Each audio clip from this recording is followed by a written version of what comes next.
Hi, welcome to Revenza Tales, where we get immersed in unfiltered tales of betrayal and the courage to stand up that will tug at your heartstrings.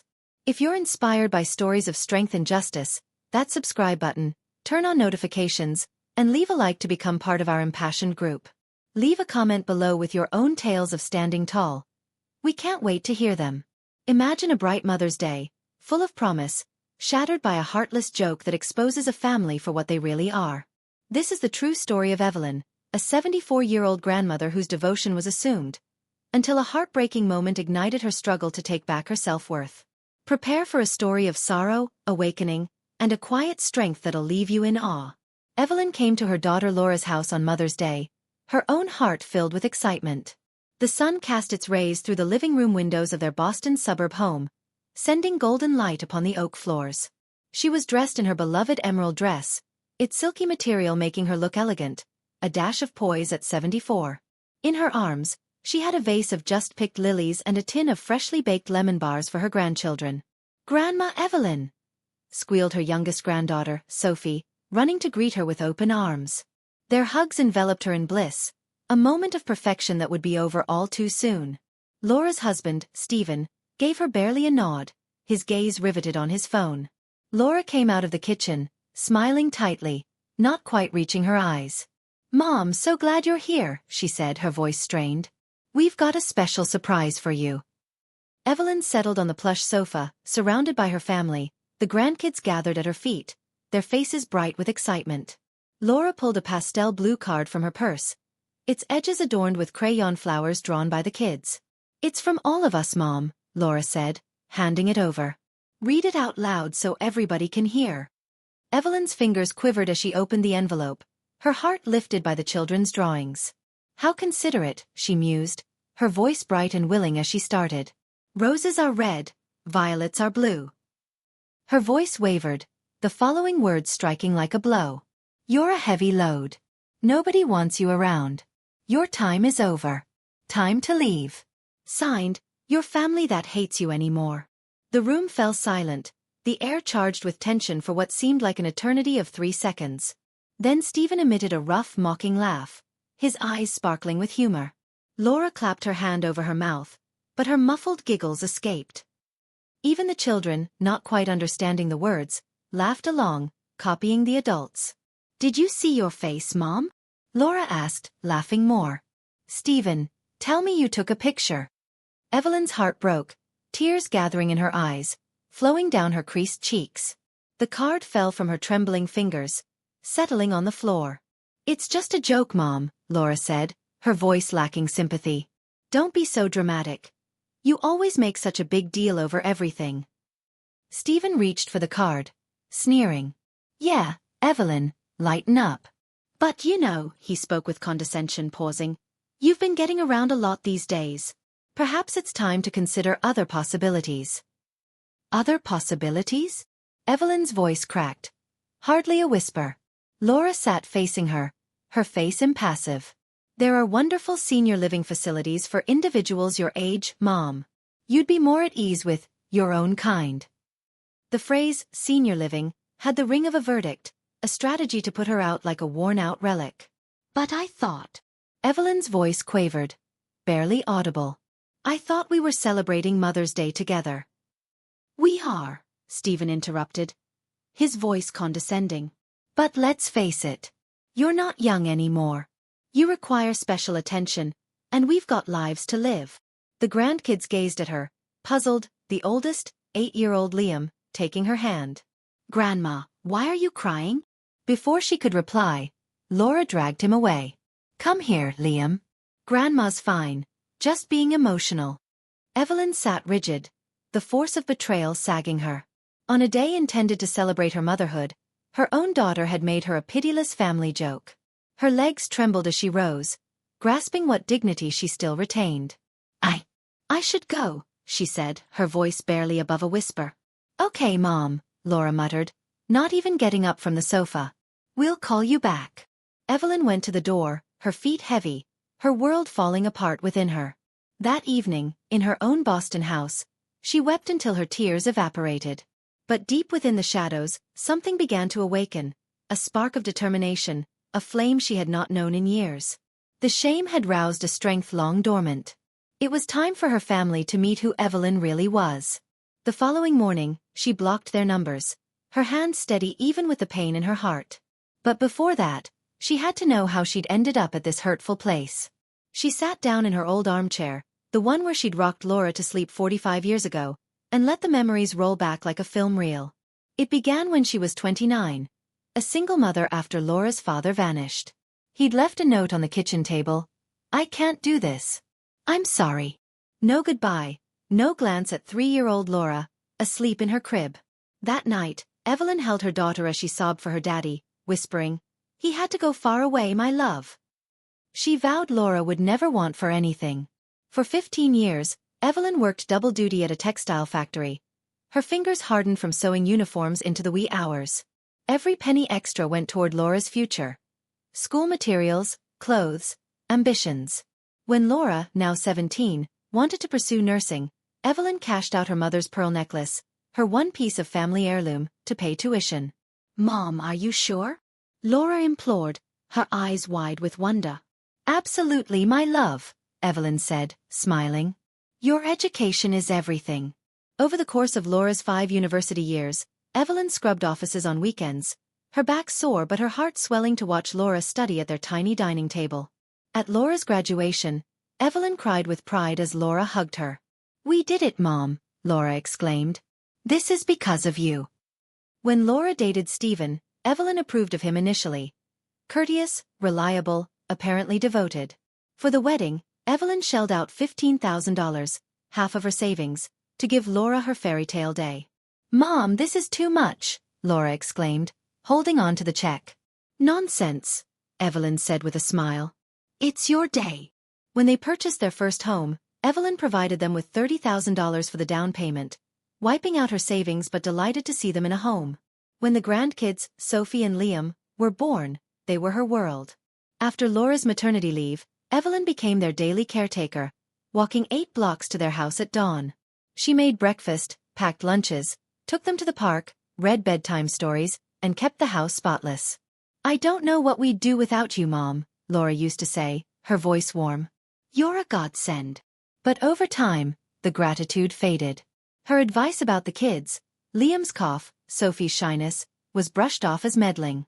When she suggested a doctor's visit for Liam's persistent cough, Stephen snapped, "Evelyn, we're the parents here." The first time, she stayed silent, wondering if she'd overstepped. Then the subtle jabs began. "Mom, you don't have the energy for the kids anymore," Laura said. "Evelyn, you mixed up Sophie's vitamins again. Maybe stay home tomorrow." Yet Evelyn kept going, cooking, cleaning, giving her all. 2 years back, when Stephen lost his job, she remitted $600 each month to sustain their mortgage. "It's temporary," they claimed, but when Stephen got a job 6 months later, they never instructed her to discontinue. She disbursed $2,500 for the children's school computers, $5,000 for the repair of Laura's car, $10,000 for their kitchen renovation, all without request. Gradually, she became their quiet ATM, always ready to bail them out but left out of their planning.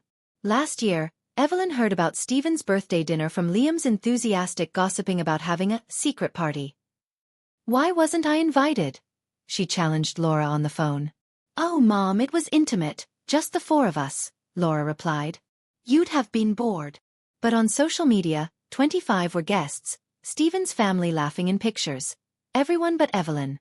She wept that night, telling herself she was mistaken. But the lapses accumulated. Her birthday passed over, lunch dates cancelled, her visits greeted with sighs of irritation. The ultimate slap came 3 months prior, when she heard Stephen on the phone in their yard. "Yeah, my mother-in-law's alone, getting clingy," he said. "Not sick, but, at her age. We're looking at places to move her." The words stung like ice, a scheme to push her aside, secretly concocted behind her back. Evelyn sat in her armchair, recalling the memories clearly, each one a fragment of the puzzle that had resulted in that heartless Mother's Day card. But the hurt was forging something new, a determination to prove Laura and Stephen she wasn't the burden they had made her out to be. Evelyn stood immobile behind the door, her breath hitched as Stephen's words cut through the air. Her son-in-law, her own flesh and blood, was scheming to get rid of her like a used piece of furniture. That evening she couldn't sleep, the Mother's Day card's vicious words cycling in her head. You're a heavy burden. No one wants you here. She'd sacrificed everything, savings, love, time, to Laura and her family, and they'd reduced her to an encumbrance they desired eliminated. They didn't know, however, her secret, a truth hidden for decades. Her mother had, before dying, disclosed a beachfront condominium in Nassau, Bahamas, bequeathed when Evelyn was 70. Rented out for years, its income had accumulated in an untouchable account. Then there was Aunt Lillian's inheritance, bonds, stocks, certificates of deposit, growing quietly while Evelyn existed on her meager Social Security check. She had $425,000 total, a fortune her family was unaware of. They perceived her as a poor widow living off meager means, not knowing she'd been supporting their comfortable existence out of love, not financial need. The Mother's Day embarrassment broke something in her permanently. It was time for Stephen and Laura to discover Evelyn's worth. Clutching the card and shaking hands that evening, Evelyn sat in her blacked-out living room, the words burning within her soul. Yet as she allowed her tears to dry, a change occurred. Not merely sadness, but a fierce clarity, a burning resolve. For the first time in years, she viewed her reality untainted. She wasn't a burden. She was their anchor, the one that held their lives afloat. Rising slowly, she went to her bedroom, her footsteps heavy but determined. From her dresser, she pulled a locked wooden box, untouched for months. In it were her financial papers, bank statements, the condo deed, investment records. She spread them across her bed and calculated what she'd given Laura and Stephen in 5 years. $72,500. The house down payment. $30,000. The wedding. $15,000. Monthly support for 2 years. $14,400. The kids' laptops. $2,500. Laura's car repairs. $5,000. The kitchen remodel. $10,000. Little things, school materials, sports dues, tacked on another $5,600. All while Evelyn stayed in her small Boston house, dressing in her same green dress to church, walking to the supermarket to conserve gas. The money wasn't so much what hurt as how their treatment had become bitter. 6 months before, at Liam's birthday bash, Evelyn came early to assist, as always. Stephen answered the door, his face pinched with irritation. Evelyn, the party isn't until 3. Why are you here so early? I thought I could assist in setting up, she replied, making a valiant effort at a smile. We've got it taken care of, he said, moving aside. Behind him, his mother, Margaret, was hanging streamers in the living room, invited to assist while Evelyn was not. I can wait outside, Evelyn muttered, her face afire with humiliation. Don't be dramatic, Mom, Laura shouted from the kitchen, wiping her hands on an apron. Just keep out of the way. You get mixed up with decorations. Mixed up? Evelyn, who had planned every family gathering for generations, pushed aside like an interloper. She sat outside on the patio, a stranger at her grandson's birthday party, seeing Margaret set up the cake she'd made, guests oohing and awing over it. Evelyn, who'd shelled out $1,200 for the party materials, was overlooked. At the birthday song, she stood in the back, unacknowledged in the family photos. Later, Liam came up as she stealthily cleaned plates. Grandma, why were you being so quiet? Just tired, sweetheart, she fibbed, her heart hurting. Grandma Margaret says you're too old for wild parties. Margaret, just 4 years younger, was portraying Evelyn as frail to her own grandchildren. Still, Evelyn continued to give. Money, time, love, hoped for change. Last Christmas made it worse.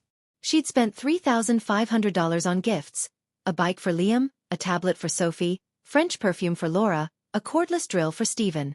On Christmas Eve, she arrived with wrapped packages, the kids rushing to her with excitement.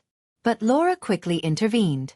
Kids, put Grandma's gifts under the tree. We'll open them tomorrow with the rest.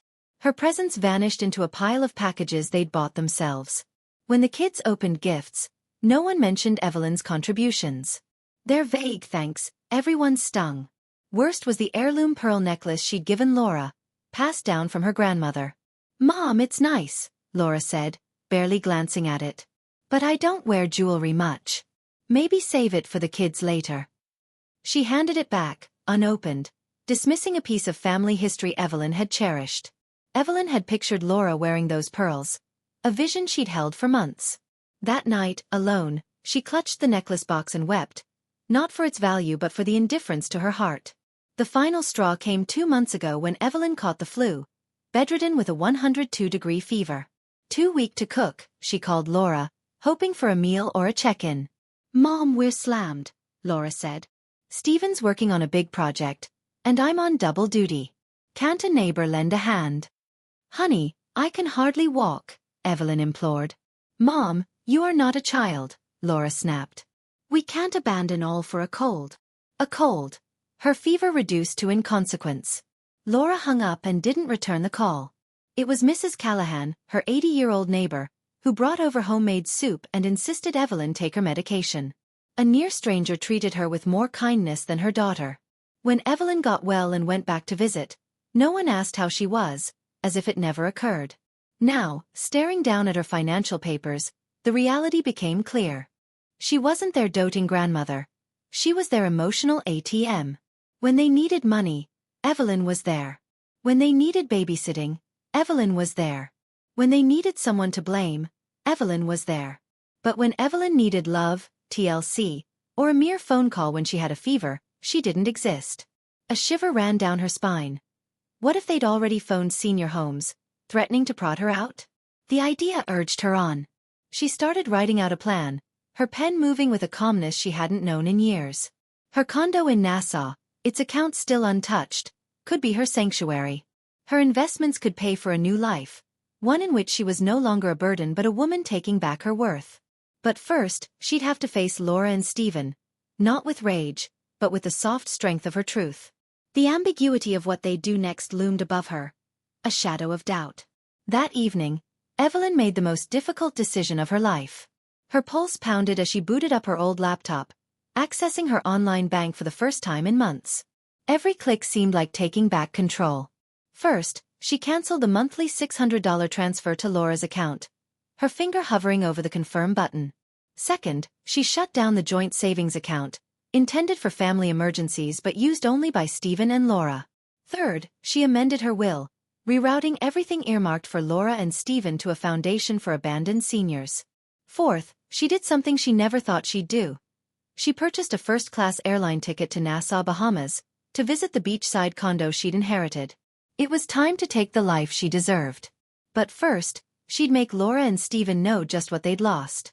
Tuesday morning, with 3 hours sleep, Evelyn awoke with a blaze in her breast. For the first time in years, she felt alive, her determination unbreakable. She put on her dignified gray suit, purchased for Laura's nursing school graduation but infrequently worn.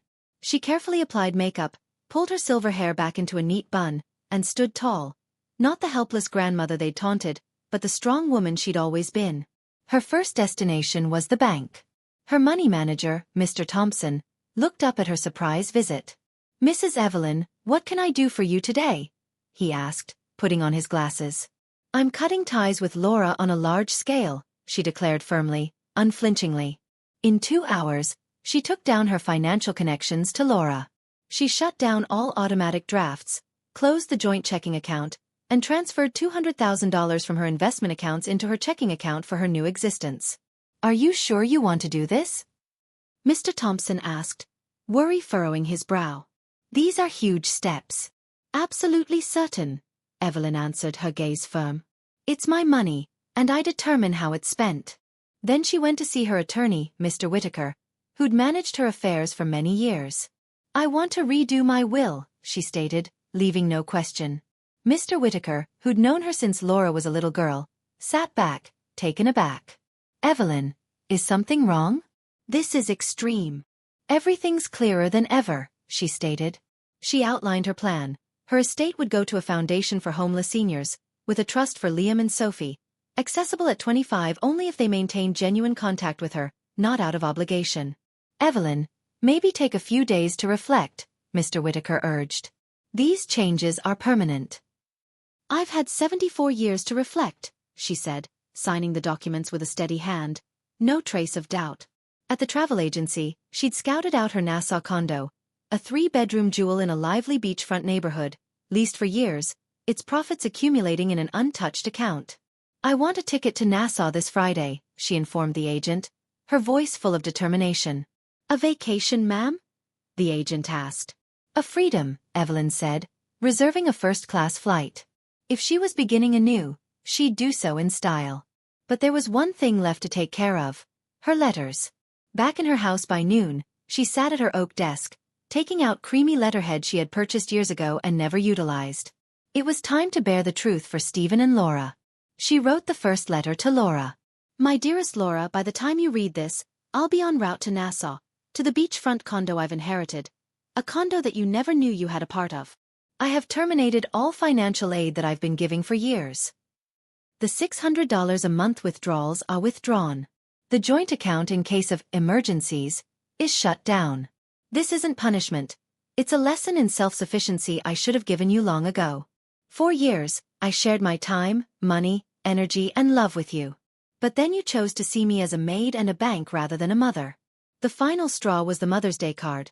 But the issue started when you treated me like a maid and a bank, rather than a mother. I've revoked my will. My will benefit those who appreciate generosity and family. Liam and Sophie's trust is theirs at 25, but only if they establish an honest relationship with me. Don't call me for cash. Don't send the children to guilt me. If you wish to have your mother return to you, show you appreciate me for me, not for what I offer. Your mother, now that she has finally learned her value, Evelyn. The second letter was to Stephen. Stephen, I considered you a son, not a son-in-law. But you made me the inconvenience to throw away. I heard your phone call 3 months ago about relocating me to a proper place, like unwanted furniture. You didn't realize I have a Nassau condo, investments greater than what you earn in a year, and the ability to live my life as I desire. I paid for your lifestyle, house payments, repairs, emergencies, out of love, not weakness. You took my kindness as a dependency, my love as an annoyance. Now you'll be alone.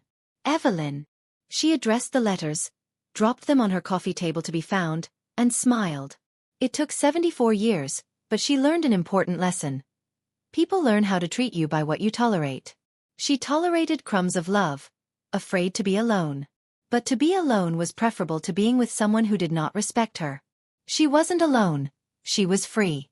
Friday morning, Evelyn boarded her plane, the first-class seat a testament to her new freedom. But as the aircraft took off, a shadow of doubt hung on. What if Laura and Stephen attempted to shame her back, saying she deserted the grandkids? She banished the thought, looking out at the clouds, her heart aglow with possibility. In Nassau, she opened the door to her condo, its view of the ocean breathtaking. The property manager, Maria, welcomed her with a smile. Welcome home, Mrs. Evelyn. This place is yours to enjoy. In the subsequent weeks, Evelyn settled into a routine, joining a local book club, volunteering at a senior center, and walking the beach every day. Her phone remained silent. No calls from Laura or Stephen. A letter did come, however, from Liam, written in his 8-year-old scribble. Grandma, I miss you. Can I visit? Tears threatened to prick at her eyes, but she smiled and responded with an invitation. Her new life was hers, constructed on her own terms. A month later, a rumor reached her via a Boston friend. Laura and Stephen were in trouble, their mortgage in arrears without her contribution. Evelyn experienced a pang, not for them, but for Liam and Sophie. She'd left the door ajar for her grandkids, but Laura and Stephen would reap what they sowed. The moral of this story is that your worth isn't defined by what you give, but by the respect you demand. Betrayal may break your heart, but it can also awaken your strength, teaching us to walk away from those who devalue us and embrace a life where we shine. Thank you for joining Revenza Tales for Evelyn's journey from heartbreak to triumph. Your support fuels these stories of resilience. If you're inspired by her story, give it a like, share it with your friends, and subscribe with notifications on for more stories of overcoming. Comment below. What's the most daring thing you've done to take back your worth? See you in the next one. Stay fierce, stay subscribed.